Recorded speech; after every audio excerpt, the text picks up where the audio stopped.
ये शॉटगन के चक्कर में मेरा सब डायमंड बर्बाद हो गया, लेकिन मैं ये शॉटगन निकाल के रहूंगा। भाई मैंने भी 800 का मेंबरशिप ले लिया, अब हम भी ये शॉटगन निकालूंगा, फिर मेरा भी आईडी रेयर हो जाएगा। नुबड़ा मेंबरशिप लेने से क्या फायदा, निकलेगा थोड़ी ना। मेरा 1000 डायमंड लूट लिया, लेकिन बदले में क्या दिया, थोड़े बहुत टोकन। भाई तुम्हारे साथ गए ना बहुत गलत किया, लेकिन मैं बहुत लकी हूँ, मेरा निकल जाएगा देखना।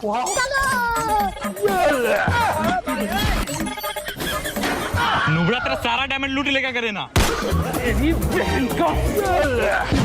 अब बस कर गए ना, एक तो पहले से ही नूब हो, अब क्या भिखारी बना के छोड़ेगा। क्या बोला, मैं लकी हूँ, निकल जाएगा। सारा डायमंड तो बर्बाद कर दिया, अब डायमंड कहाँ से लाएगा। चलो सब छोड़, मैं चैनल के बारे में जाके इस वीडियो को देखो, फिर में डायमंड मिल जाएगा।